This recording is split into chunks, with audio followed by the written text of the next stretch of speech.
Hello there, Waddles here, and welcome back to another 1.13 focused video. So, the update aquatic changes water mechanics a lot. I'm going to do my best today in this video to show off the new mechanics and kind of explain things. I've been getting a lot of comments and messages asking, hey, Waddles, what's up with the water? What does this do? What does that do? So, hopefully that is answered in this video.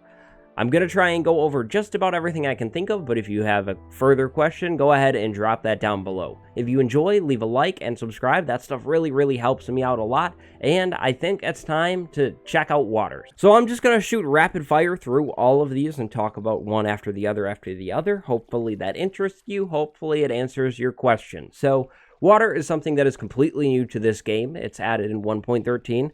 And it still flows 8 blocks, okay? So it's not new, but it still flows 8 blocks just like normal. Now, water will also still flow down into things just like it always has. Water will also still be blocked by slabs, just like always, as well as fences. No fancy tricks going on here. It's just being blocked by the slabs, just like that. Nothing new. Same with the fence. What is new is this mechanic right here. Water is pouring out of the fence. So how this works is, let's say we have nothing here, right? And we put our fence down.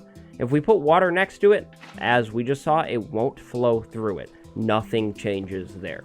What changes is this.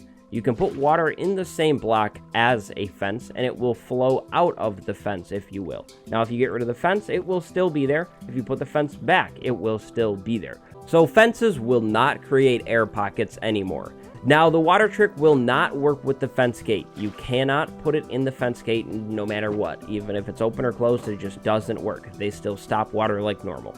Now, some other things that you can do this with, among many others, are signs. If we put a sign down and then we put water in where the sign is, it works just like that. So you can still use signs to block water. This also works for chests and stairs and slabs and everything like that. Boom, there we go. Here is a slab in action. This works with both the bottom and the top part of a slab. Easy as literally just putting a slab down. Here, we'll get rid of the water. We put the slab on the top half just like that, and then we just put the water right there. And it goes still like normal. If we put a slab down, this will block the water. It won't go right over it. Now, this same mechanic works if you put it down, left, right, or whatever, meaning the water will pour down out of the fence as well, just like that. Now, over here, water will still pour down through a hole when it's going from the top to the bottom, just like I'm showing here. Again, no fancy tricks. However, if you take water and put it right here, this will happen. I believe this is an old thing. It still happens like that. I'm not sure. It happens though. So if you wanted to have it set up like what I just tried to do on the left, you need to do it like this. Say if you're doing an elevator or something like that, that's how that would work. Now over here, this is just me showing that indeed signs will stop water still. You put it anywhere and it's going to stop the water no matter what. Now right here, signs will still hold water up too. So technically this could work for an elevator, but as you maybe have heard, elevator mechanics and mob mechanics in specific, their behavior has changed. Now, two big new mechanics are magma blocks and soul sand blocks. If you have magma blocks with water above them, this is what will happen. They create a little bit of an air funnel that will pull you down into the magma block just like that. Soul sand, however, will do the opposite. It will push you up. So let's say I sneak into this soul sand thing like this. Sneak right in like that. We should get shot way up like that. Boom. So that's what that does. That's really cool. In my opinion, the soul sand one is a little cooler than the magma one, but both are useful and both are neat.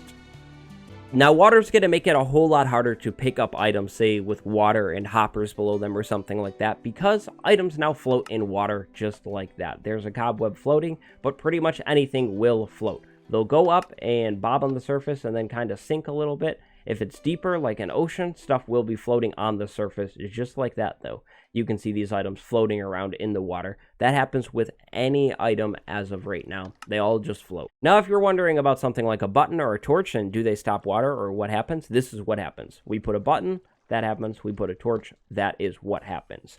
Now, in terms of water and lava, just the same as normal. Nothing changes here with the signs or the slabs or anything like that, and that will happen just as it normally would have. You'll make a little cobblestone generator if you set it up just like I did there. But that's water mechanics in 1.13 summed up real quick. So I hope that answers some or all of your questions about the water mechanics. I have done a lot of videos covering water mechanics, so check out some of those. And I did do a tutorial, a showcase on a working mob elevator in 1.13. I will be linking that video on the end slide, but there is a whole 1.13 playlist for you to check out. My name is Waddles. I hope you enjoyed this video. Leave a like if you did, subscribe if you haven't, and I will see you next time. Goodbye, everybody.